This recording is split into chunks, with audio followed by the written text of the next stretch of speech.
duas modalidades de responsabilidade. Primeiro, a responsabilidade civil do profissional liberal, tá? E a gente vai tratar especificamente e com mais cuidado da responsabilidade civil decorrente da obrigação médica e a responsabilidade civil do advogado, tá? A gente vai trabalhar com com esses dois, vamos dizer assim, casos mais especificamente. Vamos, obviamente, tratar de forma geral da responsabilidade civil, mas vamos nos dedicar mais a essas duas profissões liberais, tá? E em seguida nós vamos falar da responsabilidade do transportador. Tá? Então, primeira parte da aula a gente vai falar sobre a responsabilidade civil do profissional médico,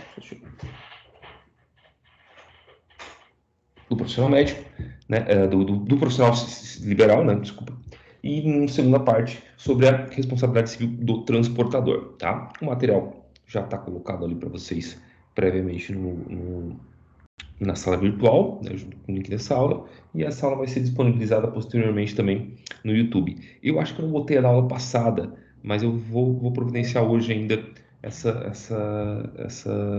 tentar botar esse vídeo ainda hoje, tá? Esse e o decorrer da aula de hoje. A ideia é que a aula hoje não seja muito extensa, né? Nem sempre eu consigo ter sucesso nisso, né? Mas a ideia é que a gente trate desses assuntos aí. Até porque a parte do profissional liberal a gente já meio que tratou, né? Quando a gente falou em responsabilidade civil no Código de Defesa do Consumidor. Tá? Mas eu vou repisar ela aqui e vou entrar em mais detalhes. Já a responsabilidade do transportador, ela não é muito complexa. A gente vai tratar lá de uma série de dispositivos que provavelmente vocês estudaram ou estudarão, né, quando forem estudar Direito Civil 4, né, quando vocês forem estudar contratos, porque trata desse contrato específico, é o contrato de transporte, né, que está lá entre os artigos 730, eu acho, 730 e seguintes do Código Civil, tá? Bom, então vamos começar do princípio, primeiro ponto, da responsabilidade civil do profissional liberal. Tá? Então, essa é a primeira coisa que a gente vai analisar. Para que a gente possa entender a responsabilidade civil do profissional liberal, talvez o primeiro ponto que deve ser levantado aqui, a primeira coisa que a gente tem que discutir é o que é um profissional liberal. Como é que eu caracterizo um profissional liberal? Tá? Vamos lá. Eu vou trazer aqui dois conceitos.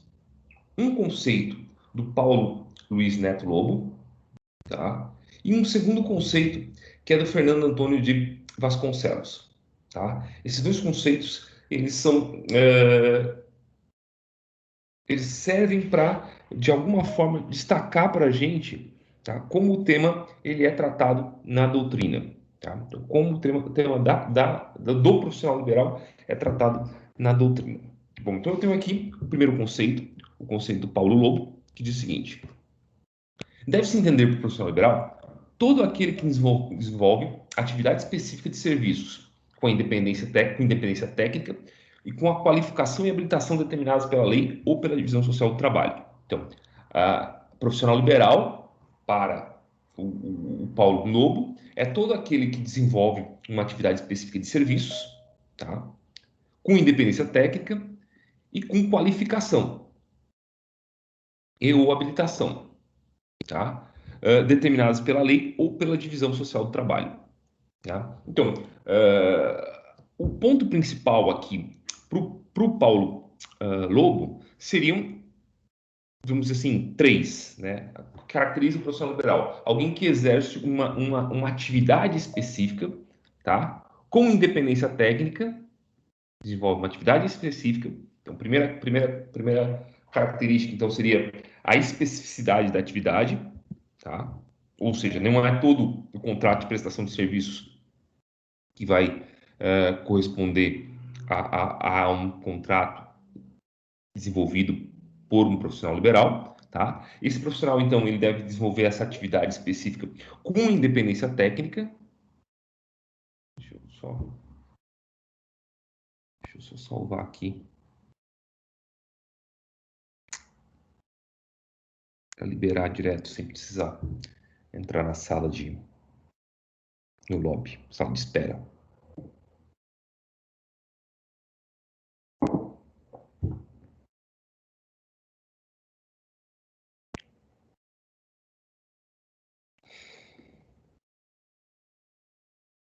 Vamos ver se agora vai dar certo. Bom, então, voltando aqui.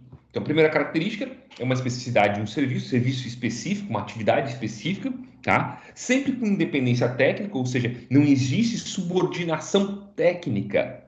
Pode até ter um vínculo empregatício, tá? Mas não há subordinação de técnica, de conhecimento, tá? Já vou explicar isso melhor logo adiante, tá? E aí, essa atividade ela tem que ser feita com uma qualificação ou habilitação determinada pela lei ou pela divisão social do trabalho. Ou seja, não é todo serviço também, tá?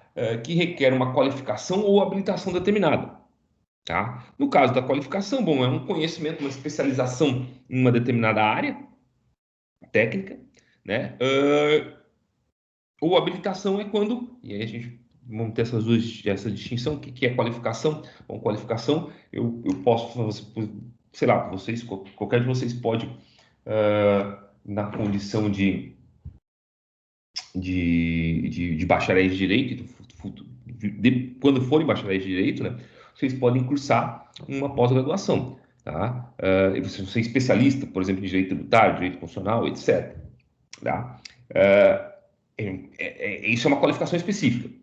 Tá? No entanto, essa pós-graduação não lhes dá habilitação para exercer a atividade de advocacia, porque a habilitação, no caso da atividade de advocacia, exige que seja dado certificado de aprovação no exame de ordem.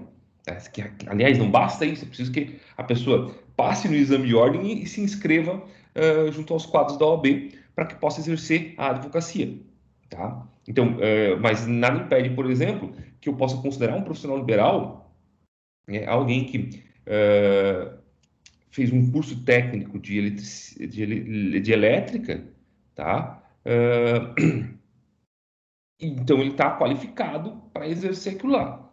Tá? Ainda que não se exija habilitação, né, ele tem a qualificação necessária para exercer aquela situação. Tá? Então, esses são os conceitos, esse é o conceito de profissional liberal trazido pelo Paulo Lobo. Tá? Já o Fernando Vasconcelos ele vai ampliar esse conceito, ele vai ampliar os requisitos. Tá? Primeiro, ele vai exigir que o profissional liberal ele exerça aquela profissão dele de forma habitual. Tá? Ou seja, ele não pode exercer aquela atividade dele como um mero bico. Né? Por exemplo, a pessoa que embora inscrita na OAB, tá, não exerça cotidianamente a tarefa de advogado. Sei lá, ele tem um comércio e só de vez em quando vai atuar na advocacia em favor de um parente. Tá? Bom, aí não haveria o requisito da habitualidade. Segundo requisito, tá, é regulamentação. Tá? O que é a regulamentação? Tá? É uma atividade que seja normatizada. Tá? A advocacia, de novo, vou usar como exemplo, é uma atividade que é normatizada. Normatizada por quê? Ora, porque ela obedece uma série de regulamentos, uma série de normas, tá? Que estão ou então na Lei 8.906, que é o Estatuto da Advocacia, ou então estão no Código de Ética e Disciplina da OAB, ou estão nos regulamentos internos da própria instituição, tá? Da própria entidade. Tá? Então, existe uma regulamentação da atividade de advogado. A mesma coisa vocês vão encontrar com diversas outras profissões, tá? No sentido liberal. Por exemplo, as profissões médicas, odontológicas, a farmácia, engenharia, arquitetura, são profissões que são regulamentadas, tá? Elas têm ou uma regulamentação prevista na lei ou regulamentações internas da própria profissão estabelecidas pelos seus conselhos profissionais. Tá? Terceiro requisito que o Vasconcelos vai dizer que é essencial é aquele que eu falei para vocês anteriormente, a habilitação. Tá? O Vasconcelos ele entende então, tá, que para que eu possa me dizer profissional liberal, eu preciso estar sujeito a uma habilitação prévia. Tá? Não é simplesmente qualificação, tá? Mas habilitação em si. Ou seja, está inscrito em alguma dessas profissões que exigem, para que o meu exercício, né, para que eu possa exercê-la, né, que eu esteja inscrito nessas instituições, esteja habilitado, tá? Não apenas qualificado, mas habilitado para exercer aquela profissão. Quarto requisito, né, presunção de onerosidade. Tá? Pro Vasconcelos, tá? O trabalho, a prestação do serviço para o profissional liberal deve ser sempre, tá, remunerada. Tá? Se não há remuneração, tá, não se entende que aquilo seja uma profissão liberal, tá? E logo não atrai o regime de responsabilidade que a gente vai discutir aqui hoje. Tá? Então, quarto requisito é a presunção de onerosidade. Quinto requisito, autonomia técnica. Então, mesma coisa que eu falei anteriormente, a independência técnica, que é a autonomia técnica, tá? Então, mesmo que tu tenha um vínculo empregatício, tá? Mesmo que tu tenha um vínculo empregatício, esteja sujeito a um vínculo empregatício, na condição de advogado, na condição de médico, na condição de dentista, na condição de arquiteto, qualquer coisa desse tipo, ainda assim, tá? Esse vínculo empregatício, ele pressupõe, tá? Ele pressupõe que você esteja exercendo aquela atividade com autonomia técnica, tá? Ou seja, tem uma liberdade, tá? Uma liberdade de exercer aquela tua profissão de acordo com os teus conhecimentos técnicos, tá? De acordo com a tua própria especialização, tá? Então, por isso que o Vasconcelos vai dizer assim, ó, o profissional só deve ter subordinação de ordem jurídica, nunca de emprego ou de trabalho, tá? Não afasta o vínculo empregatício, tá? Mas o que eu quero dizer é no ponto de vista da subordinação, tá? Fática, técnica, tá? O empregado, geralmente, tá? Claro, vou fazer uma visão muito simplista aqui, mas o empregado, geralmente, ele cumpre as ordens do empregador. O advogado empregado, tá? O médico, ele tem autonomia para tomar suas próprias decisões. É o que se espera dele, aliás. Tá? E, por fim, um último requisito que o Vasconcelos coloca, que é a exigência de estar vinculado a alguma corporação ou sindicato. Ou seja, pertencer a algum tipo de conselho profissional. Tá? Bom, vejam que o conceito que o Vasconcelos traz de profissional liberal é muito mais restrito do que aquele feito pelo Paulo Lobo, né? Bom, qual é que prepondera na realidade? Tá? Se a gente for analisar a jurisprudência, tá? Como os tribunais entendem? Bom, os tribunais entendem da forma mais ampliada possível, tá? Então a gente tem uma visão, a jurisprudência tem uma visão muito mais ampla, adota uma profissão muito mais ampla do que seria uma profissão liberal, tá? Um profissional liberal. Então a gente vai encontrar lá, por exemplo, como profissional liberal, um eletricista, tá? Um engenheiro elétrico, nada, mas um eletricista, esse que fez um curso de qualificação para tal, tá? Ser compreendido como profissional liberal. Tá? Beleza? Então, essa é a primeira ideia que a gente tem que ter presente. Que, muito embora haja uma divergência sobre aqueles requisitos que constituem uma profissão liberal na doutrina, na jurisprudência, não há uma preocupação tão evidente assim como há na doutrina, né, de tentar definir e colocar todos os requisitos. Tá? Então, na prática, no dia a dia, vamos dizer assim, dos tribunais, o que se adota é a visão mais ampla possível do que seria um profissional liberal. Tá? Ou seja, de acordo com o Paulo Lobo, quer dizer, alguém que exerce um trabalho, uma atividade específica, com independência técnica, tá? Ainda que vinculado a, né, laboralmente a outrem, né, a um terceiro, tá? E com uma qualificação ou habilitação, tá? Determinada pela lei ou pela divisão social do trabalho, né? Pela natureza da própria profissão desempenhada. Tá? Então, esse é o primeiro ponto que a gente precisa aprender ou precisa fixar aqui no que diz respeito a responsabilidade civil do profissional liberal. Então, o profissional liberal é alguém que exerce atividade específica, tá? Com independência técnica, tá? e com qualificação ou habilitação determinada pela lei ou pela própria divisão do trabalho. Buenas. Vamos agora discutir qual é a natureza jurídica da responsabilidade civil do profissional liberal. A primeira coisa que a gente tem que discutir aqui, ou entender aqui, é que tipo de obrigação, tá, é aquela assumida pelo profissional liberal. Bom, a partir disso, eu vou tentar lembrar aqui, ou lembrá-los, na verdade, daqueles critérios distintivos das diferentes obrigações, tá? Para vocês remeterem ao que vocês já estudaram lá em Direito Civil 3. Tá? Então, a primeira classificação que a gente faz do direito das obrigações é aquela que leva em consideração o objeto imediato da obrigação, ou seja, aquela conduta, aquele comportamento, aquela prestação que eu posso exigir do devedor. Né? Levando em consideração a conduta, então, eu divido as obrigações em obrigação de dar, de fazer e de não fazer. Obviamente, tá? Obviamente que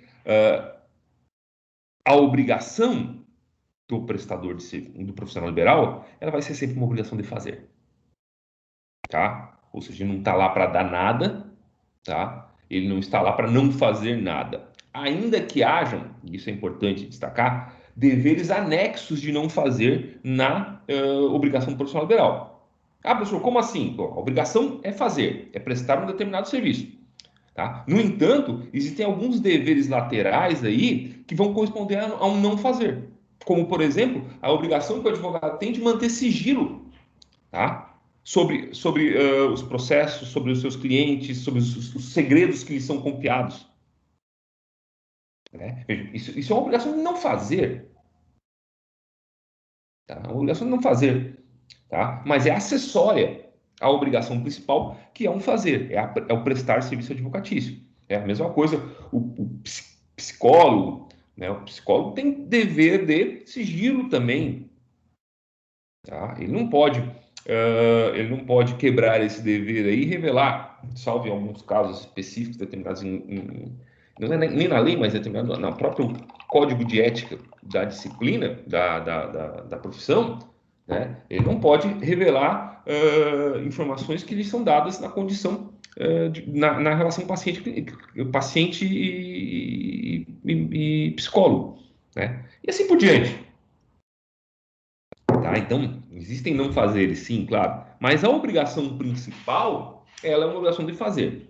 E ela é mais que uma obrigação de fazer, porque as obrigações de fazer, elas se dividem em dois tipos, tá? As obrigações de fazer fungíveis, aquelas que podem ser executadas por terceiros, tá? Ou infungíveis, ou personalíssimas, ou intuit personae, tá? Que são aquelas em que existe uma qualidade, interessa ao credor, ao contratante, tá? Não apenas que a coisa seja feita, mas que ela seja feita por uma pessoa determinada. Por quê? Por conta de alguma característica dessa pessoa, por algum conhecimento que essa pessoa tem, por alguma qualificação que essa pessoa tem. Tá? As obrigações, tá? A obrigação do profissional liberal, então, tá? Ela vai ser sempre uma obrigação de fazer intuit personae, tá? Intuit personae. Daí que a gente vai falar sempre, tá? Numa responsabilidade pessoal do profissional liberal, tá? O artigo 14 do CDC, ele vai botar aqui, ó. Vou citar aqui, artigo 14, parágrafo 4º. A responsabilidade pessoal dos profissionais liberais. O que quer dizer responsabilidade pessoal do profissional liberal? É que, basicamente, para atrair esse regime de responsabilidade que a gente vai discutir aqui, tá? É necessário que o serviço seja prestado diretamente, pessoalmente, pelo profissional liberal. Tá? Então, vejam. E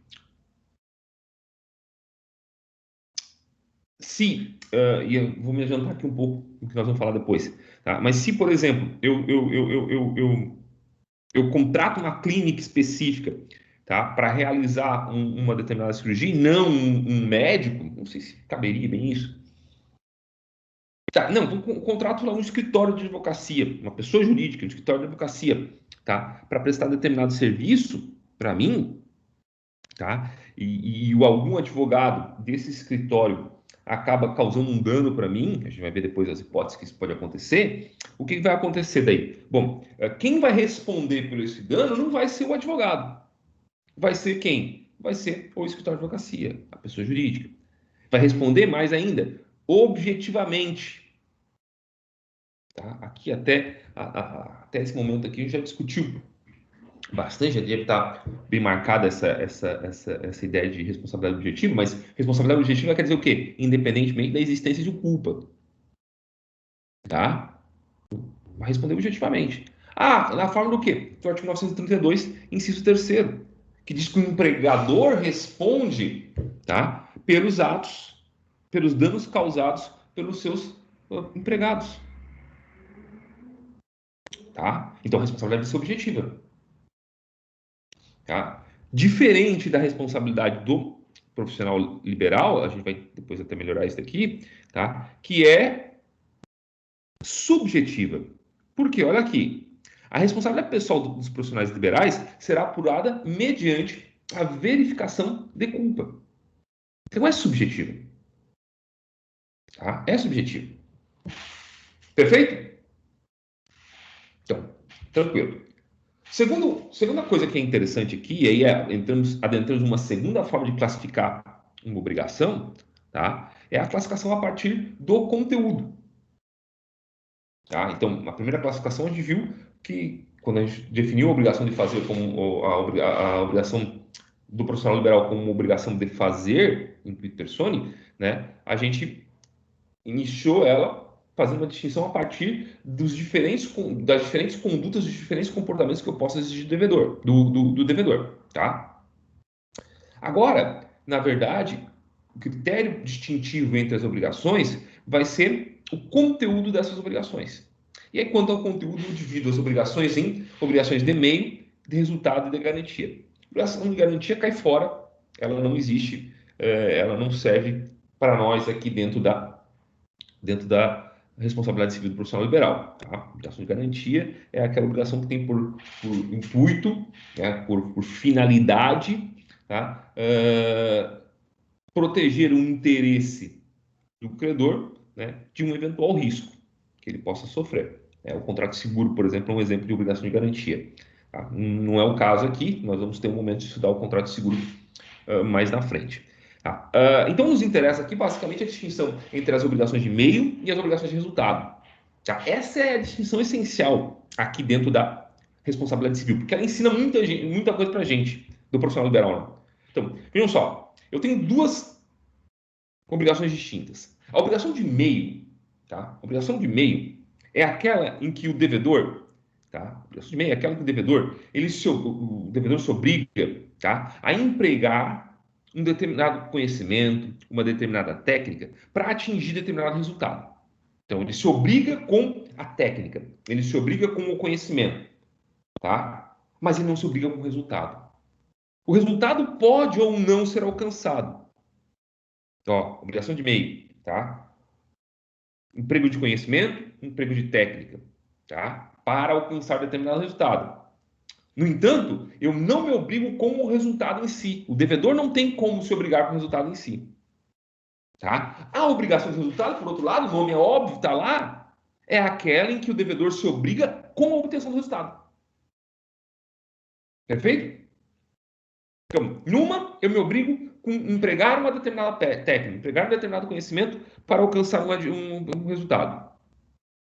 No outro caso, não. Eu me obrigo com a obtenção do próprio resultado. Essa é a diferença entre um e outro. Bom, dito isso, por óbvio, e resta bastante evidente por conta disso, que a obrigação do profissional liberal é, como regra, obrigação de meio. Por quê? Ora, porque o que eu contrato no profissional liberal, tá, é o conhecimento dele, é o emprego daquela técnica específica que ele tem o domínio para a obtenção de um determinado resultado. Mas, como regra, ele não tem como garantir para mim a obtenção do resultado. Quando você contrata lá um tratamento médico, o que o médico lhe oferece é o tratamento. É o tratamento. Tá? Não a cura. Por quê? Até porque ele não tem como te oferecer a cura. Não há como ele te oferecer a cura. Porque está fora do controle dele. Tá? Então, a obrigação do profissional liberal é uma obrigação de meio. Se obriga com os meios, não com o resultado em si. Tá? Contrata um advogado, beleza, contrata um advogado. Bom, agora entra com a ação. E ele garante que a ação vai ser procedente ou que a ação vai ser improcedente, dependendo do caso. Não tem como garantir isso. Ele vai se empregar, ele vai garantir o quê? Que ele vai utilizar o conhecimento dele para tentar alcançar a procedência ou a improcedência do pedido. Tá? Mas o resultado em si ele não pode assegurar. Tá? O resultado em si ele não pode assegurar. Buenas, dito isso, né? Então, sabendo que a obrigação do profissional liberal é, como regra, obrigação de meio, tá? O que a gente precisa ter presente, e claro, a gente vai ver que tem exceções a isso, mas a coisa que a gente precisa ter presente é o quê? Ora, tratando-se de uma obrigação de meio, se o resultado não foi alcançado, não se pode pressupor imediatamente o descumprimento da obrigação. Ah, não me curei. Ah, então houve descumprimento da obrigação, houve inadimplemento. Não foi o resultado que tu contratou. Tu contratou um meio. Ah, não consegui a procedência da ação, do pedido.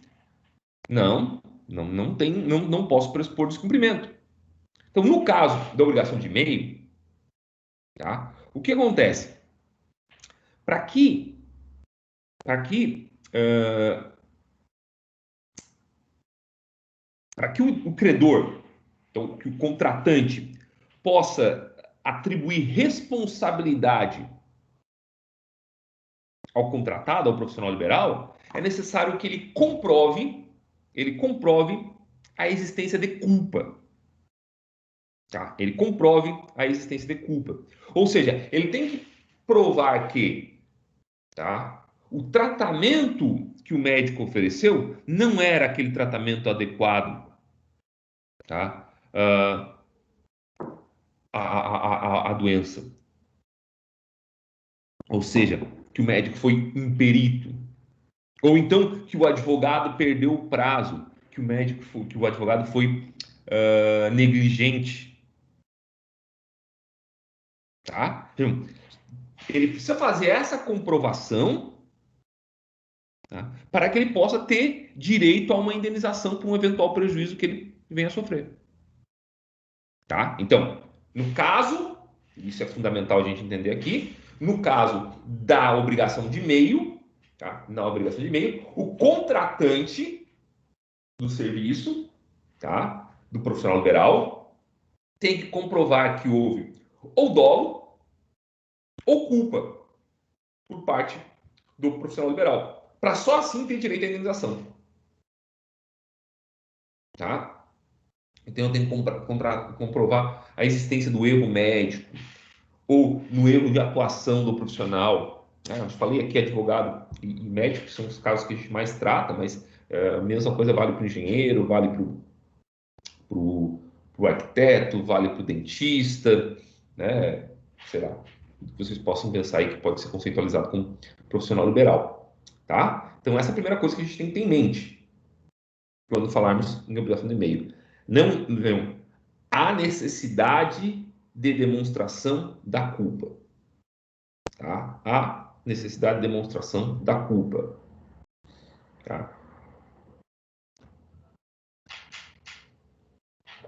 No entanto, algumas obrigações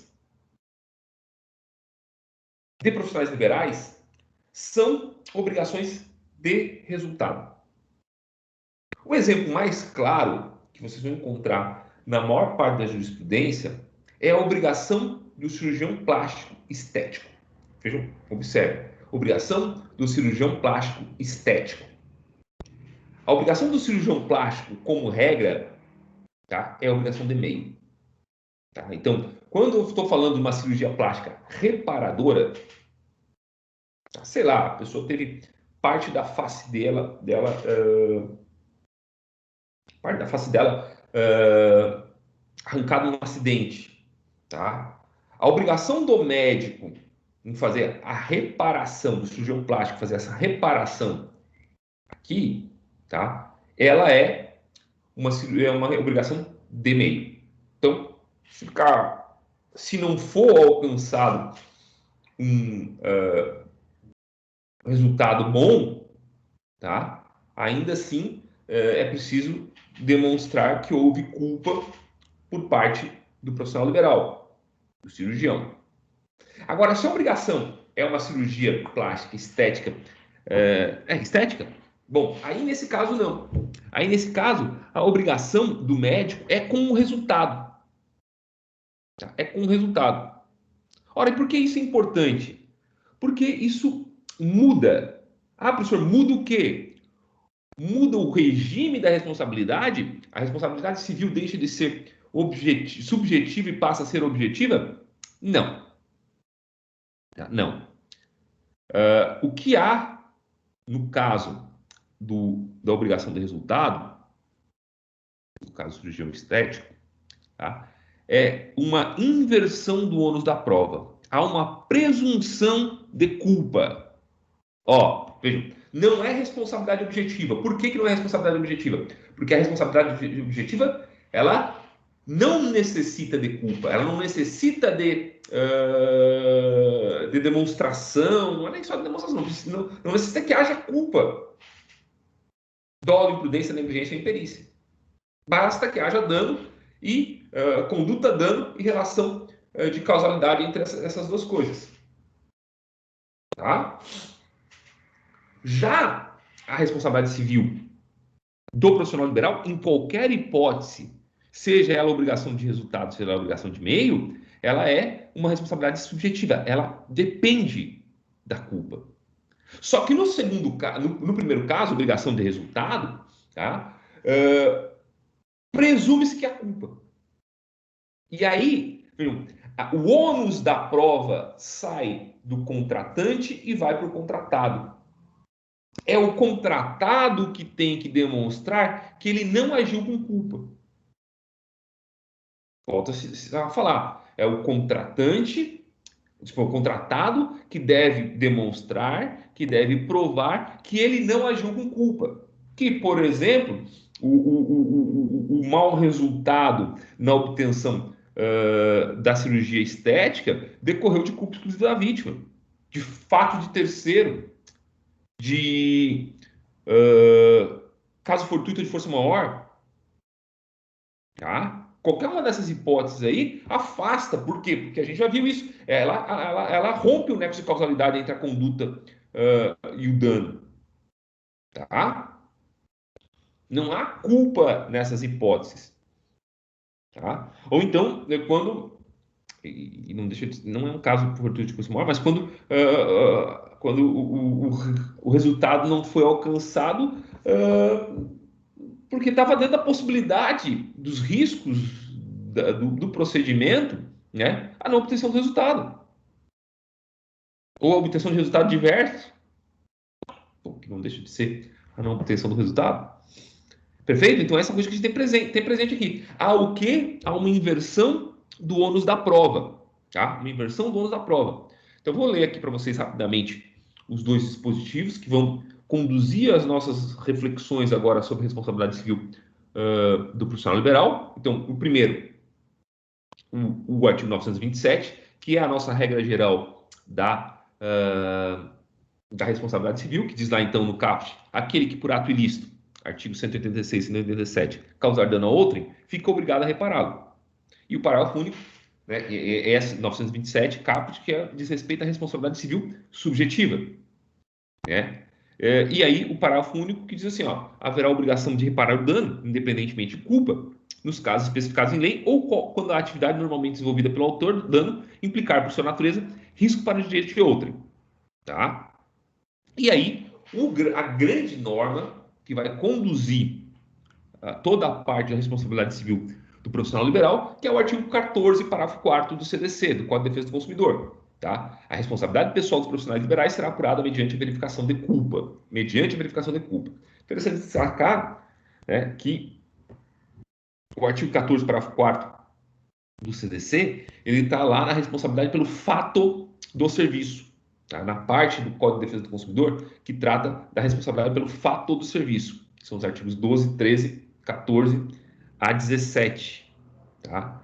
E aqui é justamente o caso, tá, de uma responsabilidade pelo fato do serviço. Tá? Buenas, então, necessária a verificação da culpa. Tanto é verdade que já assentou o STJ, né, nesse julgado aqui, recurso especial 985.888, de relatoria do ministro Luiz Felipe Salomão, tá? O seguinte, ó, um procedimento cirúrgico para fins estéticos, conquanto a obrigação seja de resultado, não se vislumbra a responsabilidade objetiva pelo insucesso da cirurgia, mas mera presunção de culpa. O que importa a inversão do ônus da prova, cabendo ao profissional eliminá-la, de modo a exonerar da responsabilidade contratual pelos danos causados à paciente em razão do ato cirúrgico. Tá? Então, essa é a jurisprudência que guia o entendimento. Ainda vocês vão encontrar no outro tribunal, eu acho que no Tribunal de Justiça Natalina tem ainda alguns julgados que falam em responsabilidade objetiva do profissional liberal, tá? Mas no caso de obrigação de resultado. Mas hoje a posição consolidada, tá? Aí pacífico, o entendimento pacífico do STJ é no sentido de mera presunção de culpa que gera inversão do ônus da prova, tá? Essa é a ponta. Bom, que outras obrigações que a gente pode destacar aqui, além da obrigação do cirurgião plástico estético, né, que podem ser obrigações de resultado, podem ser categorizadas como obrigação de resultado.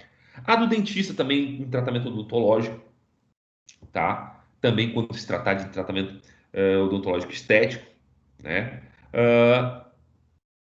Em alguns casos, já vi reconhecido também a responsabilidade objetiva, desculpa, a, a presunção de culpa, obrigação de resultado do engenheiro, do arquiteto, mas são casos mais pontuais, não tem uma unanimidade da doutrina. E um outro caso que é bastante controverso, que é bastante discutido tanto na jurisprudência quanto na doutrina, que é a questão do médico anestesista. Tá? O médico anestesista, ele é entendido vez sim, vez não, tá? Como detentor de obrigação de resultado. Tá? Deixa eu ver se eu acho aqui de alguma.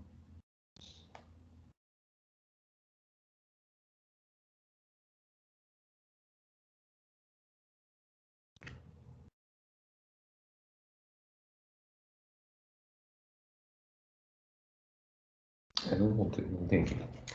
Tá? Mas, de qualquer forma, existe uma discussão bem acesa na doutrina da jurisprudência, né, sobre a natureza da obrigação do anestesista, do médico anestesista. Parte da jurisprudência e da doutrina entendem que se trata de obrigação de resultado, parte entendem que é obrigação de meio. Tá? O Pablo Stouze, por exemplo, que é o que eu tenho aqui mais à mão aqui, ele entende que é obrigação de resultado. Tá? Ele entende que é obrigação de resultado. Tá? Cadê que ele bota aqui? Tendemos à primeira visão, uma vez que a finalidade é justamente possibilitar a atividade cirúrgica, pelo que o elemento culpa deve ser provado, sendo hipótese de responsabilidade civil subjetiva. Bom, é hipótese de responsabilidade civil objetiva, isso não se discute. Uma outra coisa que o Pablo Stouze coloca aqui, e que eu acho que é importante também destacar, que uma obrigação de meio pode se tornar uma obrigação de resultado. Tá? Em que situações? Bom, a primeira situação que a gente pode dizer que uma obrigação de meio se torna uma obrigação de resultado é quando o próprio contratado, tá, numa obrigação que tradicionalmente é obrigação de meio, tá, ele se compromete com o resultado. Tá? Aí, nesse momento, aquela obrigação que era obrigação de meio, em razão da manifestação de vontade do contratado, né, torna-se obrigação de resultado. E aí ele vai responder, né, com presunção de culpa. Tá? Com presunção de culpa. Tá? E a outra hipótese é quando o profissional ele falha com o dever de informação. Ou seja, ele não adverte ao paciente, por exemplo, dos eventuais riscos ou das eventuais possibilidades de reversão, sei lá, decorrente de uma cirurgia, de um procedimento, de um tratamento. Né? Então, ele pode responder sim, daí por conta da falta de dever de informar. Tá? Sim, aí sem essa possibilidade. Né? Então, existem precedentes na jurisprudência, tá? Nesse sentido. Tá? Mas daí também a gente pode dizer que ele vai ser responsabilizado não tanto pelo erro durante o procedimento, mas sim pela não observância desse dever lateral, desse dever anexo decorrente da boa-fé objetiva, até, não precisa nem estar previsto isso no contrato ou na lei, que é o dever de informar sobre o eventual risco que o paciente corre. É por isso que a gente vê proliferando cada vez mais nos consultórios médicos termos de consentimento, documentos que os médicos pedem que o paciente assine para informando ele dos eventuais riscos do procedimento, de um tratamento, né, justamente para afastar de si eventual responsabilidade pela ausência do dever de informar. Agora, há sim sempre a regra, na verdade, é que se trata que as obrigações de meio né, não admitem pela presunção de culpa. Tá? Buenas, é isso. Agora nós vamos entrar especificamente na casuística. Nós vamos pegar dois casos, a responsabilidade civil do médico e a responsabilidade civil do advogado, e tentar estudar elas. Bom, primeiro, a gente discutir aqui que a responsabilidade civil do médico, tá, ela já estava prevista no Código Civil de 1916, tá? Lá no artigo 1545. O artigo 1545 diz assim, ó, os médicos, cirurgiões, farmacêuticos, parteiras e dentistas são obrigados a satisfazer o dano, sempre que da imprudência, negligência ou imperícia, em atos profissionais, resultar morte, inabilitação de servir ou ferimento. Tá? Esse artigo, ele é... deixa eu só pegar meu Código Civil aqui. Esse artigo, ele é reprisado, vamos dizer assim, na falta de uma palavra melhor, ele é retomado no Código Civil de 2002, né, com a seguinte redação. Tá? O disposto nos artigos 948, 949 e 950, colocando, o que são esses artigos?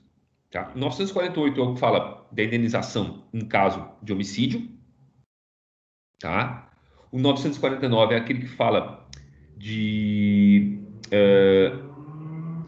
lesão ou ofensa à saúde, tá?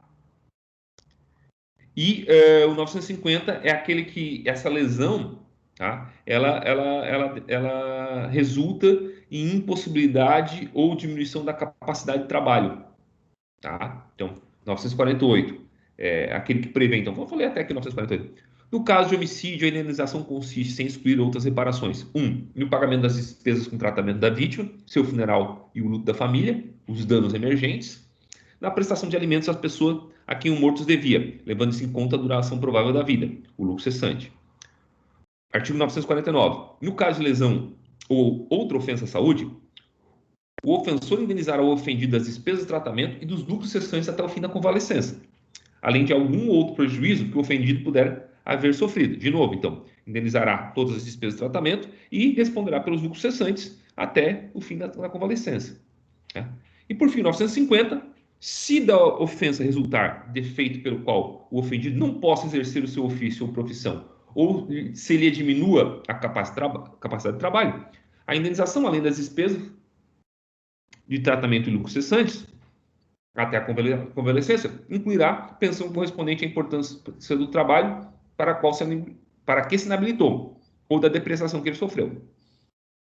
Aí, o prejudicado, se preferir, poderá exigir que a indenização seja arbitrada e paga de uma só vez. Tá? Para a constituição de capital, etc. Tá? Então, bom, daí eu estava lendo. Os dispostos nos artigos 948, 949 e 950 aplica-se ainda no caso da indenização devida por aquele que, no exercício da atividade profissional, por negligência, imprudência ou imperícia, causar morte do paciente, agravar-lhe o mal, causar-lhe lesão ou inabilitado para o trabalho. Tá? São aquelas 3 situações que a gente viu ali. Tá? O conceito por trás, então, da responsabilidade civil do médico, tá? A ideia por trás da responsabilidade civil do médico, ela gira em torno do conceito ou da ideia de erro médico. Isso é essencial, tá? Sempre que, sempre que, tá? Sempre que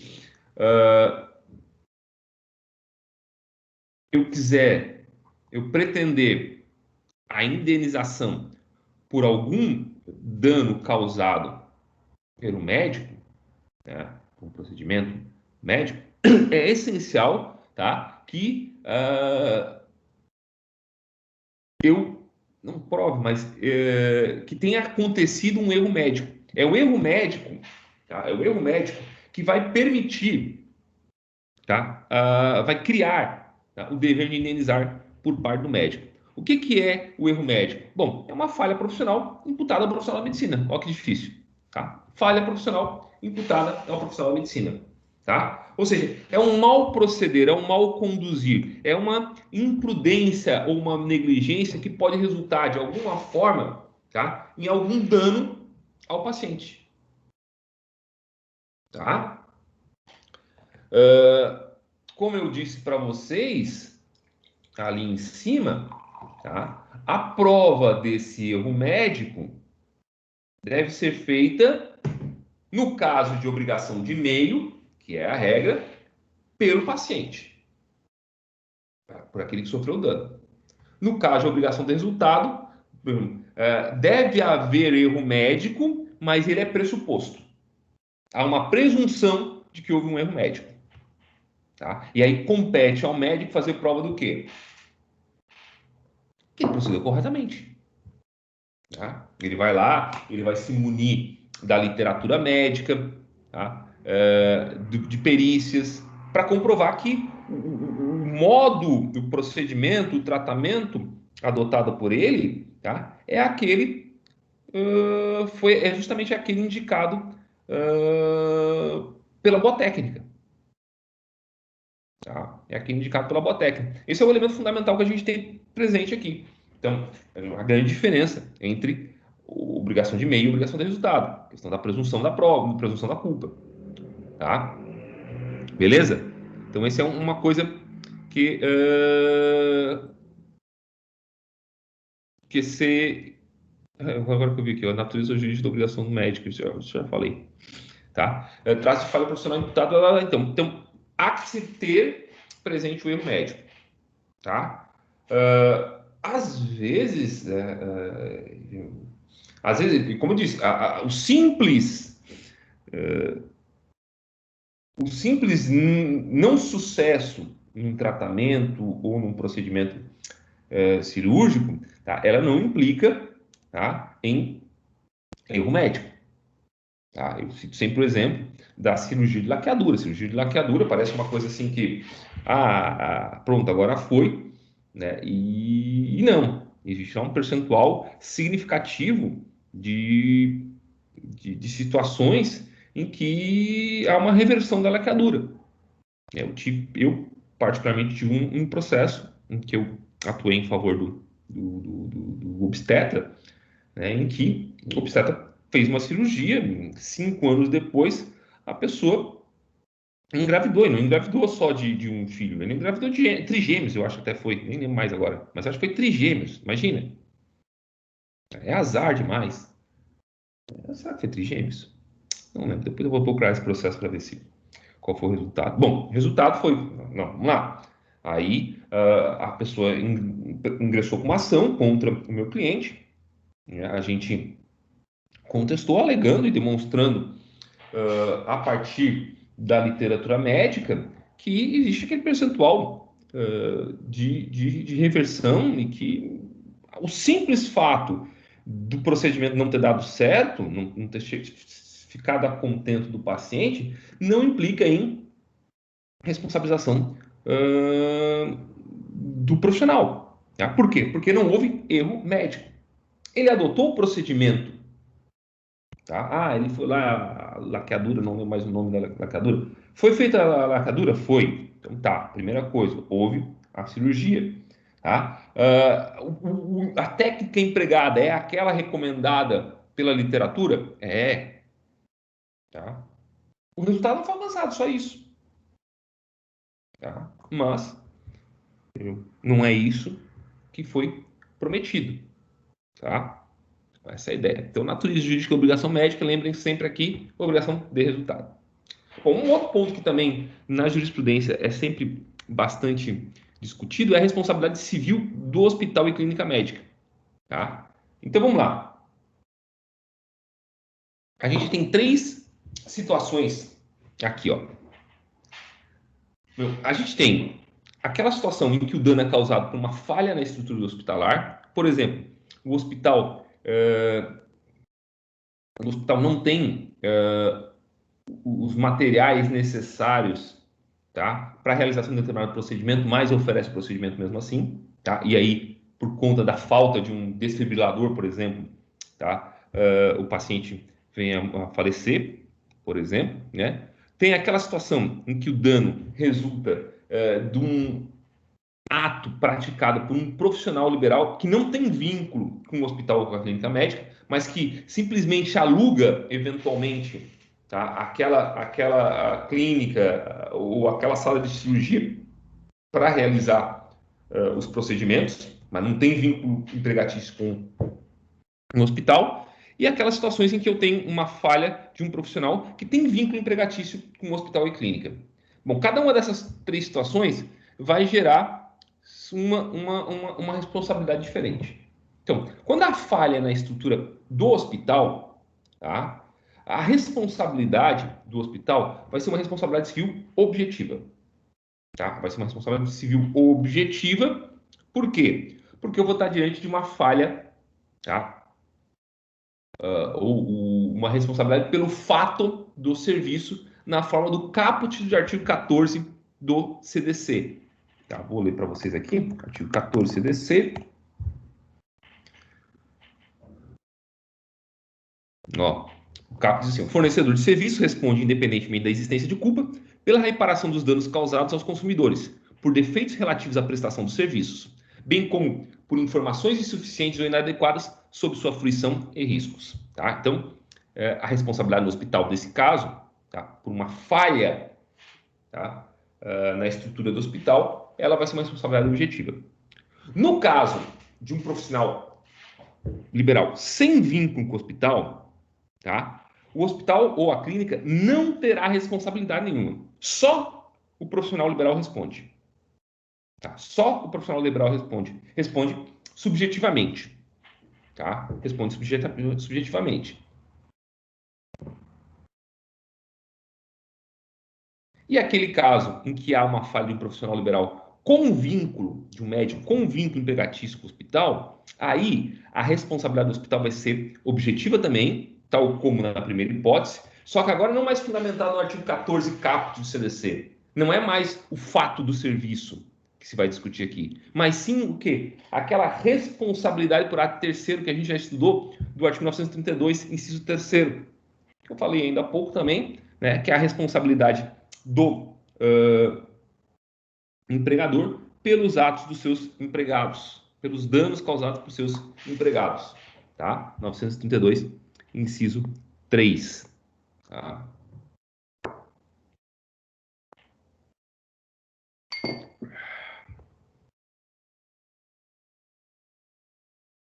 E agora a gente chega na responsabilidade civil do advogado. Tá? Aqui na responsabilidade civil do advogado, eu quero ressaltar duas situações.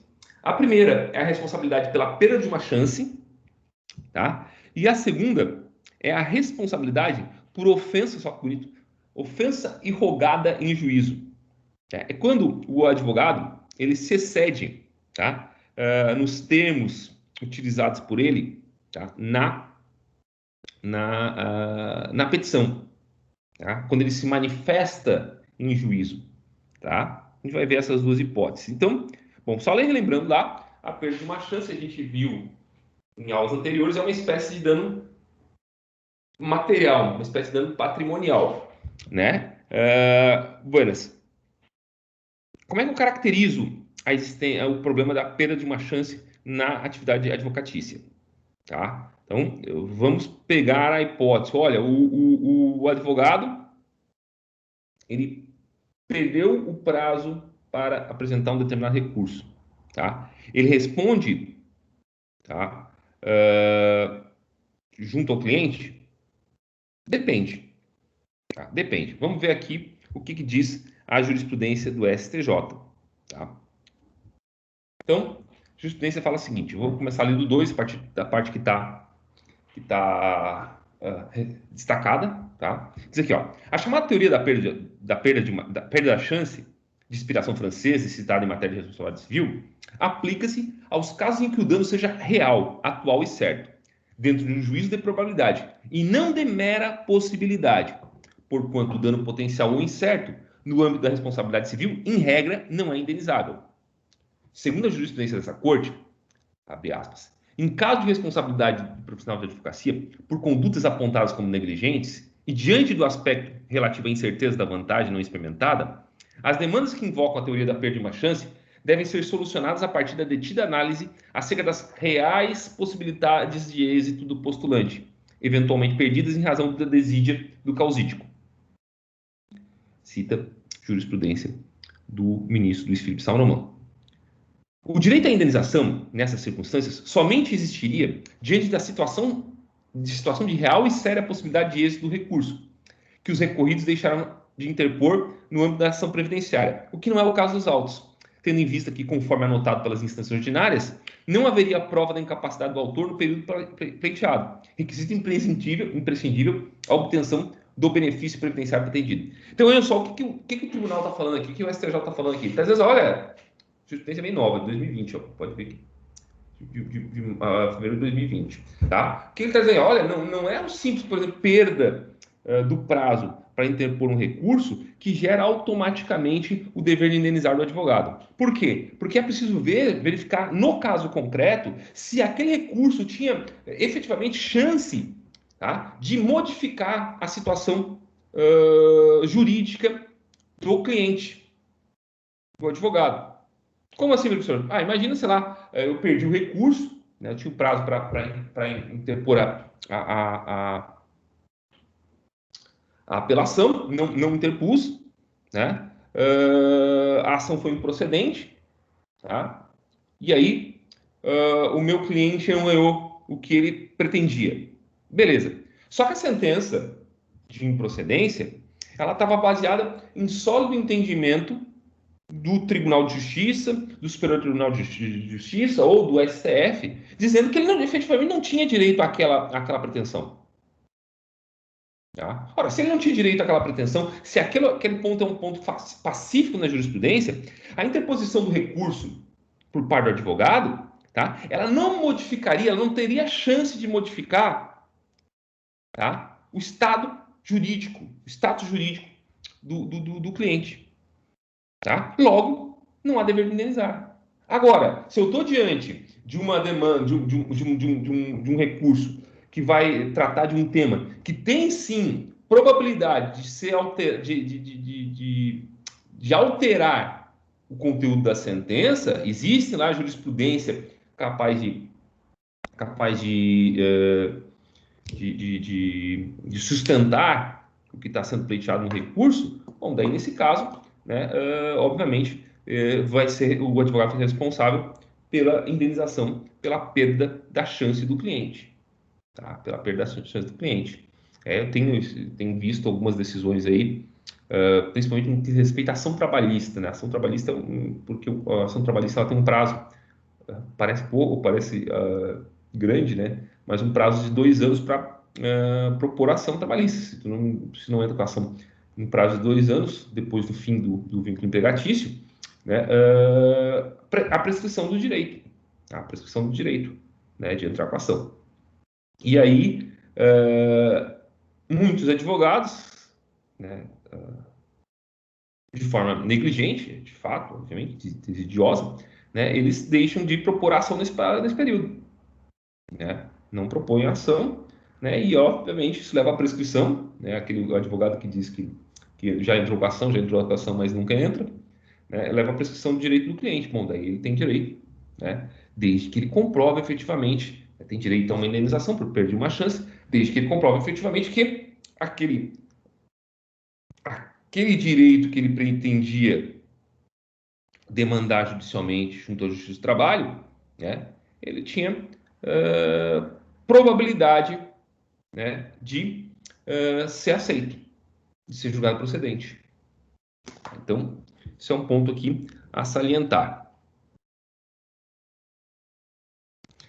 Bom, aí aqui eu tenho uma outra situação, que é a da ofensa invogada em juízo. Então, é aquele advogado que ele ultrapassa, tá? Ele ultrapassa os limites da liberdade de expressão, vamos dizer assim, tá? Quando ele se excede na linguagem, tá? Quando ele, por exemplo, ofende ou atribui calunia, injúria ou como é o outro lá, calunia, injúria, ou difama, tá? A outra parte, ou o juízo, ou o membro do Ministério Público, ou o outro advogado, né? Ou seja, ele viola aquele dever de urbanidade que deve reger a relação entre as partes, os advogados, o juízo e o Ministério Público, tá? Bom, aí eu vou ter duas situações, trago aqui duas jurisprudências do Superior Tribunal de Justiça, tá? A primeira, que é do ministro Salvo de Figueiredo Teixeira, tá? Uma referência do direito civil brasileiro, que faleceu esses tempos, tá? Ela diz o seguinte, assim, ó. Direito civil, dano moral, indenização, advogado, excesso, inaplicabilidade da imunidade profissional deferida pelo Estatuto da Advocacia e da OAB. Precedentes, recurso desacolhido. Aí diz ali um. A imunidade profissional garantida ao advogado pelo novo Estatuto da Advocacia e da OAB não alberga os excessos, não alberga os excessos cometidos pelo profissional em afronta à honra de qualquer das pessoas envolvidas no processo, seja o magistrado, a parte, o membro do Ministério Público, o serventuário ou o advogado da parte contrária. Segundo firme jurisprudência da Corte, a imunidade conferida ao advogado no exercício da sua bela e árdua profissão não constitui um bill of indemnity, é uma carta de indenização, de imunidade, desculpa, uma carta de imunidade. Então, nesse caso, né, o advogado então foi obrigado a indenizar, tá? Estaria obrigado a indenizar, né, a parte pelo excesso, né? E aí eu tenho outra jurisprudência que diz o seguinte, então, vamos já para a parte destacada só, tá? O advogado goza de situação jurídica de liberdade, necessária à sua função combativa, contra quem quer que viole o ordenamento jurídico, inclusive quando age em detrimento das decisões e normas emanadas do próprio Estado, sem que seja legítimo ou legal qualquer possibilidade de perseguição, tanto na esfera penal quanto civil. E aí vem aqui a advertência. Esta inviolabilidade, contudo, não é absoluta. O artigo 133 da Constituição Federal recepcionou e incorporou o artigo 142.1 do Código Penal e, de consequência, situou a inviolabilidade no campo da injúria e da difamação, não alcançando a calúnia. Tá? Então, para essa decisão aqui, a ministra do acórdão foi a Nancy Andrighi, tá?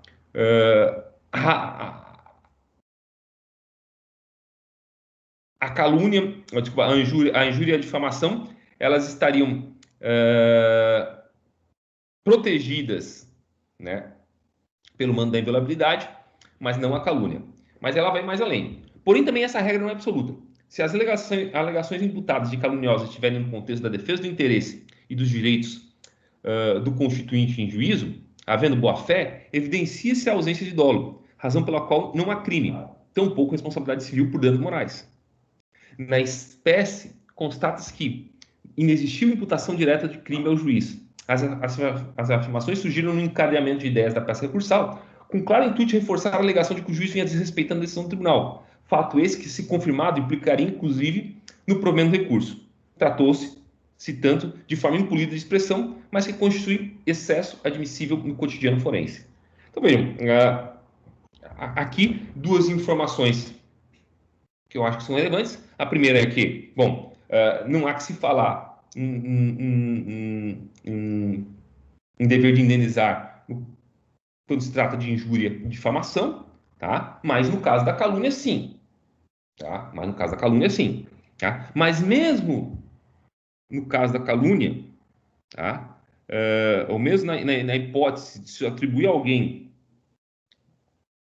A calúnia é a prática de crime, né? Eu nunca lembro de ser calúnia. Eu sei qual é a diferença de calúnia e. Tá. Definição de um crime, exatamente. Atribuir a alguém um crime. Tá? Então, no caso da calúnia, eventualmente, a pessoa pode vir, o advogado pode vir a responder, né, pelo excesso. No entanto, no caso aqui específico, esse é o segundo ponto, a análise tem que ser sempre um caso específico, o tribunal ele não verificou que de fato houve excesso por parte do causídico, por parte do advogado. Ele simplesmente, no, no escrever a sua peça jurídica, né, o seu recurso, tá, ele se excedeu um pouco, né, nas palavras que ele utilizou ao se dirigir ao magistrado, né? Mas sem que isso constituísse qualquer tipo de excesso reprovável, né? Claro que essa é a lógica, né? E pressupõe-se, e se tem... Eu já vi casos por exemplo, um advogado que respondeu por um dano também, uma situação dessas, em que ele, na peça que ele fez, uma contestação, ele se utilizava das expressões para falar sobre o autor, chamando o autor de fraudador, de estelionatário, uma série de expressões nesse sentido, né? E ele foi, sim, foi obrigado a indenizar, sim. Ele foi obrigado a indenizar porque, né, paga pelo excesso, tá? Paga pelo excesso. Né? Cuidem na hora de elaborar suas peças jurídicas, não se empolguem demais com a não sejam muito virulentos, né, com as partes, engulam às vezes seu orgulho também para falar sobre o juiz, né, justamente para não virem a ser responsabilizados por conta desse tipo de conduta. Tá? Então, essa é a parte da nossa aula em que a gente trata da responsabilidade civil do profissional liberal. A segunda parte da nossa aula é falar sobre a responsabilidade civil do transportador. Tá? Responsabilidade civil do transportador. Bom, deixa eu pegar meu código civil, não, meu. Tá aqui, 730. Então, gente, o Código Civil, ele vai estabelecer um contrato, que é o contrato de transporte. Tá? Esse contrato de transporte está entre os artigos 730 e 756, tá? Do Código Civil. O artigo 730, ele define o que é o contrato de transporte, então, de forma genérica. Tá? Pelo contrato de transporte, alguém se obriga, mediante retribuição, isso é importante, mediante retribuição, tá? A transportar de um lugar para outro pessoas e coisas. Tá? Bom, logo em seguida, esse mesmo Código Civil vai definir ou vai distinguir duas espécies de contrato de transporte. Então, tem o gênero contrato de transporte e as espécies de contrato de transporte. O transporte de coisas ou mercadorias, que está entre os artigos 743 e 756. Tá? Tá lá o artigo 743 diz assim, ó. Não, isso aqui depois eu vou falar, não vou falar agora. Tá, então, o transporte de coisa e mercadoria, tá? E o transporte de pessoas, dos artigos 734 a 742. Né? Eu acho que é deficiente, é desnecessário, pelo menos porque até me parece bastante óbvio, distinguir o que seria um e o que seria outro. Um é um contrato em que alguém contrata, tá, o transportador para transportar uma coisa ou mercadoria, né? O outro é quando alguém contrata o transportador para levar uma pessoa, né? Se a si mesmo ou a terceiro, né? Beleza? Bom, O primeiro contrato que a gente vai ver aqui, então, é o contrato de transporte de coisas, é a responsabilidade civil, tá, do transportador de coisas e mercadorias. A primeira situação é definir quais seriam as obrigações do remetente e quais são as obrigações do transportador mediante esse contrato. Tá? Então, vou ler aqui para vocês o que seriam as obrigações do remetente. Então, o remetente tem o dever de entregar a mercadoria em condições de envio. Então, primeiro dever, entregar a mercadoria em condições de envio. Segundo dever, pagar o preço convencionado pelo transporte. Né? Ressalvado sempre a hipótese, né? Óbvio, quando o pagamento ele vai ser realizado pelo destinatário. Tá? Se o pagamento foi realizado pelo destinatário, obviamente a obrigação não é do remetente, mas sim do destinatário. Tá? O acondicionamento da mercadoria, né? Uma embalagem, um pacote, vamos dizer assim, que garanta sua segurança. Declaração do seu valor e de sua natureza. Isso aqui vai ter importância depois. Então, declaração do seu valor e de sua natureza. Recolhimento tributário pertinente. Então, recolher os tributos decorrentes do transporte. Respeito às normas legais em vigor, no sentido de somente pedir mercadoria de trânsito admitida no Brasil. Não é para ficar transportando maconha por aí, de um lado para o outro. Tá? Obrigações de transportador. Essas nos interessam mais. Então, tem o dever de receber a coisa a ser transportada no dia, hora, local e modo convencionado. Empregar total diligência no transporte da mercadoria, posta sob sua custódia. Seguir o itinerário ajustado, ressalvadas as hipóteses de caso fortuito e força maior. Então, tem que estabelecer exatamente, né, tem que manter exatamente o itinerário estabelecido, ajustado entre as partes, né, salvo aquela hipótese imprevisível em que ele precisa, né, mudar o itinerário. Entregar a mercadoria ao destinatário da mesma, tá, mediante a apresentação do respectivo documento comprobatório de sua qualidade de recebedor, tá, conhecimento do transporte. Respeito às normas legais em vigor no sentido de somente expedir mercadorias de trânsito admitido no Brasil. É a mesma coisa, mesma responsabilidade do destinatário. Bom, esse contrato de transporte de mercadorias, ele tem três características importantes. Tá? Primeiro, ele consiste, a responsabilidade, né, decorrente desse contrato, ela vai ser sempre contratual. Tá? Então, vemos, responsabilidade contratual. Tá? E esses são dois casos interessantes, porque a gente está trabalhando hoje, tanto na responsabilidade civil do profissional liberal quanto do transportador, de responsabilidades contratuais, aquelas que não decorrem, tá, de um ato ilícito, tá, mas sim do descumprimento de um contrato, do inadimplemento de um contrato. Tá? Então, primeiro é a natureza de responsabilidade contratual, tá? Decorrente desse contrato. Então, segunda questão, ou segunda característica, é que se trata de obrigação de resultado. Tá? Se trata de obrigação de resultado. A obrigação decorrente de um contrato de transporte é uma obrigação de resultado. Olha o que diz o artigo 730. Volta aqui. Pelo contrato de transporte, alguém se obriga, mediante atribuição, a transportar de um lugar para outro pessoa ou coisa. Pessoas ou coisas.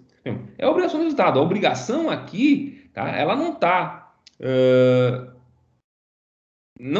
em como vai ser feito, mas em chegar. Não como eu vou chegar, mas em chegar no destino. Tá? E por fim, isso é mais ou menos controverso, né? Se trata de uma atividade de consumo. Eu digo que é mais ou menos controverso, por quê? Bom, gente, porque basicamente, e vocês ainda não tiveram, pelo menos a maior parte de vocês não teve ainda direito do consumidor, né? Então não tem como saber isso, tá? Mas basicamente, para que eu possa fazer jus, ou para que eu possa reconhecer alguma atividade como atividade de consumo, são necessárias duas coisas. Primeiro, precisa que quem oferece o transporte, então o transportador, ele o faça, ele seja fornecedor na forma do artigo 3º do CDC, ou seja, ele ofereça um seu serviço dentro do mercado de consumo. tá? Agora, a segunda hipótese, a segunda necessidade para se reconhecer algo como atividade de consumo, para que haja uma relação de consumo, é necessário que quem contrata o transportador seja o consumidor, né? E isso já é um pouco mais difícil de evidenciar, tá? Como assim, professor? Bom, é assim, basicamente o seguinte: para que eu possa ser consumidor, diz lá o artigo 2º do CDC, é necessário que eu seja destinatário final do produto. Destinatário final, tá? Fático e econômico. Quer dizer que eu tenho que tirar esse produto do mercado de consumo, eu tenho que tirar esse serviço do mercado de consumo. Eu não posso reutilizá-lo com a função de dar lucro. Então, se, por exemplo, o transporte de mercadoria, tá? Ele serve, tá?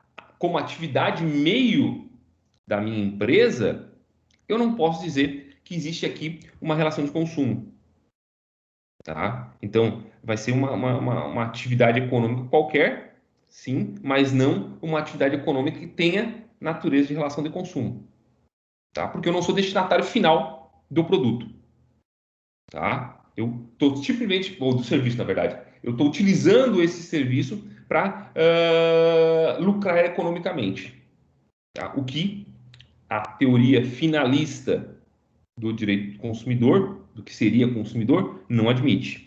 Tá? Então vocês vão aprofundar isso lá na 10ª fase.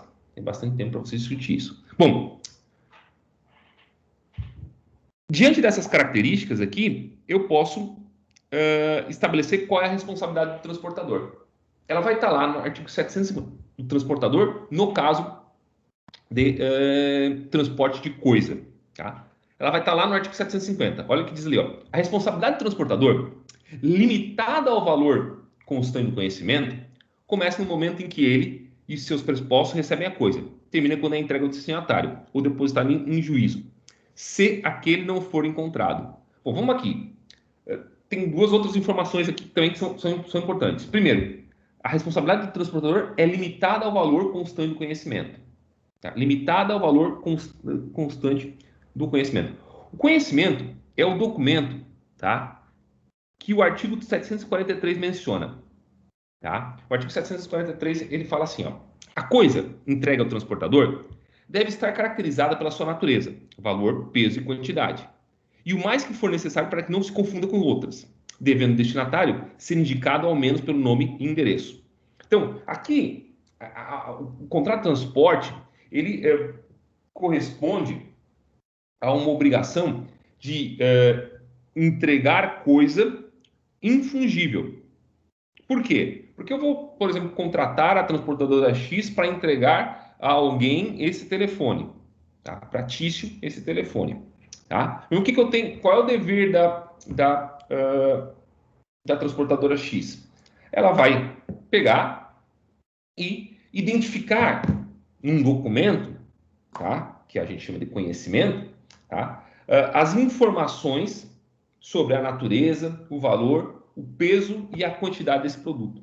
De forma que eu não confunda esse produto aqui, esse celular, com outros produtos, tá? Bom, feito isso, tá? A responsabilidade da transportadora X, tá? Ela vai se limitar a quê? Ao valor desse produto. Então ela botou lá, nós dois pactuamos, né, que o valor desse telefone é de R$ 3.000. Bom, o valor desse telefone é R$ 3.000. Se eventualmente, tá, esse objeto se perder antes que ele seja entregue ao destinatário, tá, o que, que a gente vai ter? A gente vai ter, o que vai acontecer? A transportadora X vai se limitar apenas e tão somente, tá, ao pagamento dos R$ 3.000, que é o valor desse celular. Tá? Então, essa é a primeira informação. Tá? Ah, professor, mas não cabe indenização suplementar? Não é possível ter indenização suplementar? É possível. Mas daí competirá ao contratante provar que teve um prejuízo maior do que os R$ 3.000. Tá? Então, o transportador está obrigado a responder objetivamente por R$ 3.000. Tá? Especificamente R$ 3.000. Se eu, contratante, quiser ser indenizado, tá, por mais que R$ 3.000, eu tenho que fazer prova de que o meu prejuízo excedeu o valor do celular. Tá? Uma prova que não é muito fácil de fazer, né? Então essa é a primeira. Professor, Oi? eu ia perguntar isso agora, qual o tipo de prova? Oi? Qual o tipo de prova? Então, eu preciso provar, por exemplo, que. Sei lá, deixa eu pensar, Joana. Quem é que perguntou? Foi a Karina? Eu. Então, Karina, olha só. Não é uma prova muito fácil de fazer, né? Porque, eventualmente, é o celular, né? Mas Sim. vamos dizer que eu, por conta disso, tive um. Eu não sei como é que eu vou fazer um prejuízo maior. Porque, sei lá, por conta da não entrega desse celular para o Tício, tá? Mais três, quatro pessoas que comprariam de mim desistiram de comprar. Né? E aí eu vou provar que eu tive um prejuízo, tá? Decorrente aí maior do que eu simplesmente inadimplemento a não entrega do celular, tá? Certo. Mas, como eu disse, não é uma coisa fácil de provar, Aham. tá? Mas Obrigada, para professor. ter direito aos R$ 3.000, eu não preciso provar prejuízo nenhum, tá? Só precisa ter o conhecimento, Valeu, tá? obrigada.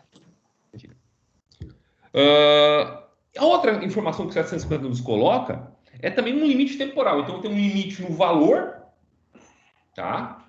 E eu tenho um limite temporal. Quer dizer, a responsabilidade do transportador começa no momento que ele recebe a coisa e termina no momento que ela entrega ao destinatário. Né? Então, sendo entregue o celular ao Tício, extingue-se automaticamente a responsabilidade da transportadora X. Tá? Buenas.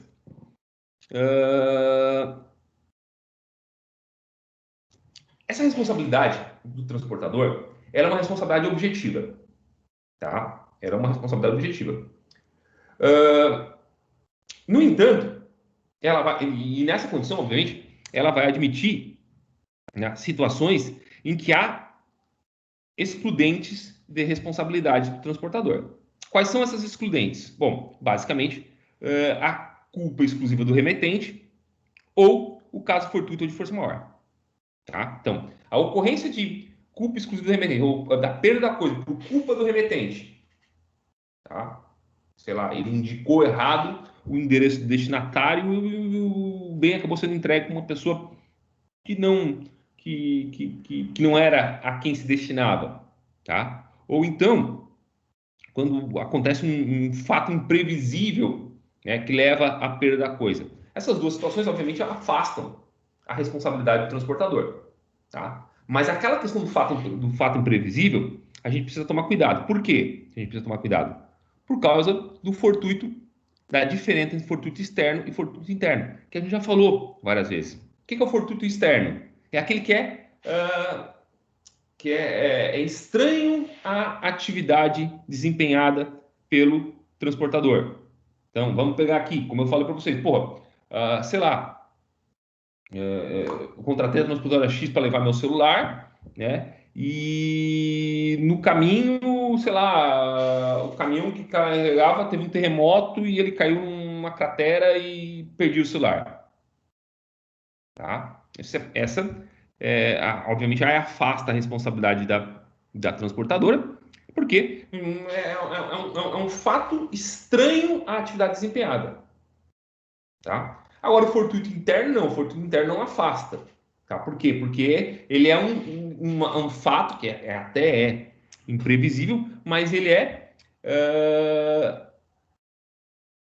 é inerente à atividade desempenhada, tá? É inerente à atividade desempenhada.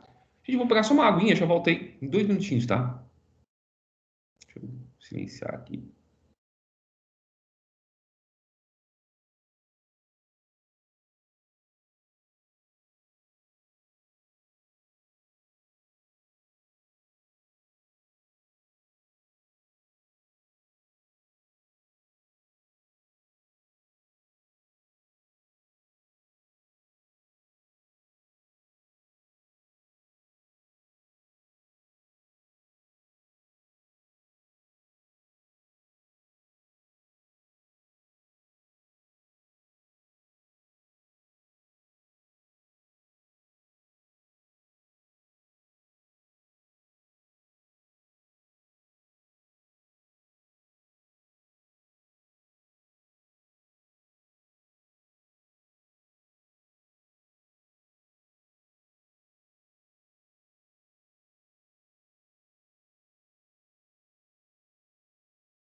Estamos de volta. Desculpa o pequeno intervalo aí, mas é que tá faltando, começando a faltar saliva. Bom, então, tá, voltamos aqui. O transportador responde pelo fortuito interno e não responde pelo fortuito externo. Tá? Ele responde quando o risco for inerente à atividade que ele exerce. Tá? Então,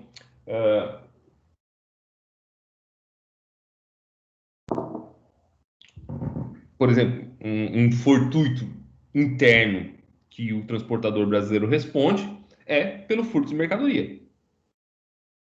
Tá? Ah, mas não, beleza, mas já é um risco inerente à atividade. Tá? Então ele vai responder objetivamente. Tá? Bom, aí, gente, vai surgir a questão da possibilidade de se estabelecer uma cláusula contratual, tá, que afaste o dever de indenizar por parte do transportador. Tá? Bom, qual é o entendimento da doutrina da jurisprudência? Não pode haver no contrato de transporte, volto a ressaltar, não pode haver no contrato de transporte uma cláusula que afaste a responsabilidade do dever de indenizar por parte do transportador. Tá? Então, aqui não opera a autonomia da vontade, por conta de duas coisas. Primeiro, pelo artigo 25 do Código de Defesa do Consumidor, que diz o seguinte: é vedada a estipulação contratual de cláusula que impossibilite, exonere ou atenue a obrigação de indenizar prevista nessa e nas sessões anteriores. Tá? Então, não pode haver uma cláusula afastando responsabilidade do fornecedor. E também por conta da súmula 161 do Supremo Tribunal Federal, tá? Ela é anterior à Constituição de 88, inclusive, que diz ali expressamente: em contrato de transporte é inoperante a cláusula de não indenizar. Então, ela é como se não produzisse efeitos. Essa manifestação de vontade das partes no sentido de admitir a não responsabilização por parte do transportador, ela não produz efeitos, tá? Não se admite esse tipo de convenção, tá? Então, não pode haver cláusula de não indenizar. E aí, por fim, a gente vai chegar na questão, por fim, ainda tem transporte gratuito, mas na questão do transporte de pessoas. Então, o artigo 734, desculpa, tá? Ele vai dizer assim, ó: o transportador responde pelos danos causados às pessoas transportadas e suas bagagens, tá? Salvo motivo de força maior, sendo nula qualquer cláusula excludente de responsabilidade. Parágrafo único. É lícito ao transportador exigir a declaração de valor da bagagem a fim de fixar o limite da indenização. Aqui, então, duas coisas também. Vamos lá. Primeiro, no caso do transporte de pessoas, a responsabilidade do transportador, ela não se limita apenas à pessoa transportada, mas também à bagagem dela. Tá? Isso é uma informação que a gente tem que reter. Então, não se limita à pessoa transportada, mas também à sua bagagem. Daí por que, tá? O parágrafo único admite que o transportador exige uma declaração de valor da bagagem. Para quê? Para fixar o limite da indenização. Para fixar o limite da indenização. Então, beleza, eu vou botar lá, sei lá, para evitar que depois, sei lá, minha bagagem foi extraviada e eu vou chegar e vou dizer, não, tinha $1 milhão na minha bagagem. Aliás, não pode, é transporte ilícito, mas tudo bem. Tá? Salvo engano, acima de, não sei, 10 mil, parece que tu tem que declarar o dinheiro que tu transporta. Bom, então, aqui essa informação. Outra coisa aqui é que aqui expressamente a lei diz que não cabe cláusula excludente de responsabilidade. Tá? Aqui eu não preciso recorrer ao CDC, eu não preciso recorrer à súmula do STF. Não, aqui a lei diz expressamente, ó, não cabe uma cláusula contratual que afaste a responsabilidade do transportador. Tá? Bom, outra coisa também importante, está aqui no 735, é a questão da culpa de terceiro. Tá? Diz o 735, a responsabilidade contratual do transportador por acidente com o passageiro não é ilidida por culpa de terceiro, contra o qual tem ação regressiva. Então, quer dizer, caso um terceiro cause dano a uma pessoa que está sendo transportada num ônibus, por exemplo, tá? A empresa de ônibus vai pagar o dano. A empresa de ônibus vai pagar o dano, com direito de ação regressiva contra o terceiro que praticou o dano.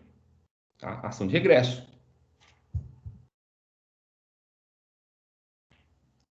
Culpa exclusiva da vítima, ou caso fortuito de força maior, excluem, tá? Excluem a responsabilidade, salvo, de novo, naquelas situações de fortuito interno.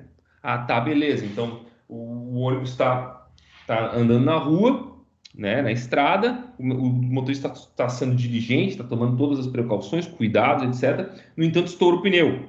E aí, um passageiro que tinha se levantado para ir ao banheiro do ônibus, pegar transporte intermunicipal, né, acaba caindo no chão e quebrando a perna por conta disso. É um fato imprevisível? É, mas é inerente, é um risco inerente à própria atividade desempenhada pela empresa transportadora. Logo, ela vai responder por esse imprevisto. Tá? Tem uma discussão com relação a furtos, assalto, roubo, na verdade, em ônibus, né? Alguns tribunais, eles entendem, né, de que o roubo dentro de um ônibus obriga a empresa a indenizar, né? Porque seria um risco, um fortuito interno, um risco inerente à atividade. No entanto, a maior parte dos tribunais entende que não. O STJ, ele se posiciona no sentido que não. Tá? O Superior Tribunal de Justiça não se trata de fortuito interno.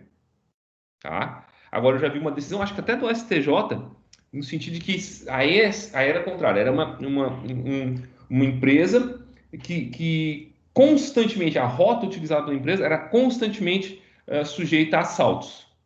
Tá? E aí, como a empresa não tomou as precauções necessárias, tá? E daí virou risco inerente à atividade, tá? Aí ela foi obrigada a responder. Mas essa não é a regra.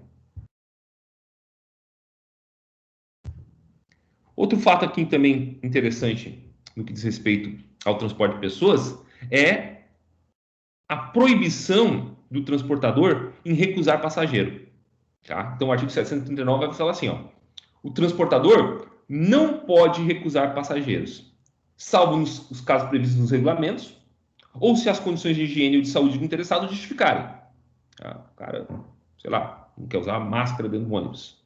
Tá? Aí sim, tá? Pode recusar. Se recusar, tirando essas hipóteses previstas na lei, aí, obviamente, ele vai ser obrigado a indenizar por prejuízos, por dano moral sofrido pelo passageiro por conta da recusa. E aí, um outro ponto aqui, o ponto final no que diz respeito ao transporte de pessoas, é a abrangência, tá, da responsabilidade. Por quê? Porque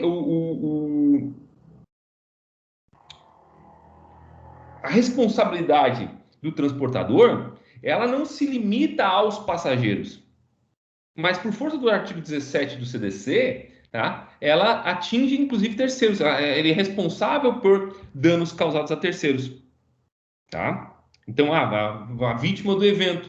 Então, vamos pegar aquela hipótese lá, né, que eu falei para vocês. O pneu do ônibus estourou.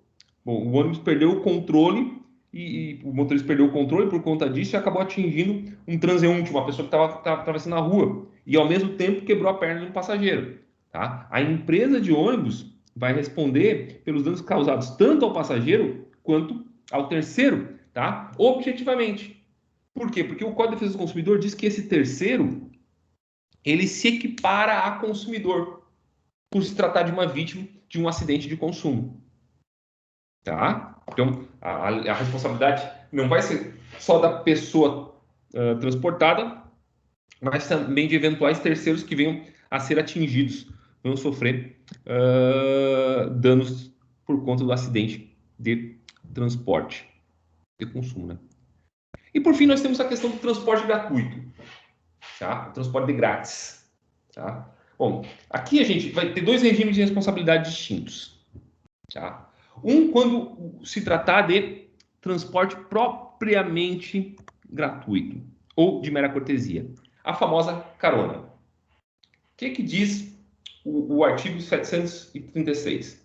Não se subordina às normas do contrato de transporte o feito gratuitamente, por amizade ou cortesia.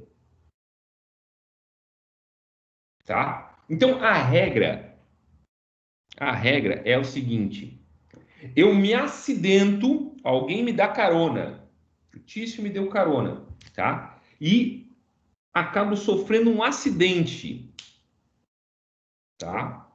No decorrer desse trajeto, tá? Eu não tenho direito à indenização contra Tício, pelo menos não indenização, pelo menos o Tício não vai responder objetivamente. Por quê? Ora, porque diz lá a súmula 145 do STJ. No transporte desinteressado de simples cortesia, o transportador só será civilmente responsável por danos causados ao transportador quando incorrer em dolo ou culpa grave. Então, tem que fazer prova de que houve dolo ou culpa grave para poder exigir indenização, tá, de quem me deu carona, me transportou gratuitamente, de grátis. Tá? Então, como regra, não há responsabilidade, só responsabilidade civil subjetiva na hipótese de dolo ou culpa grave. Ou seja, uma culpa leve afasta a responsabilidade.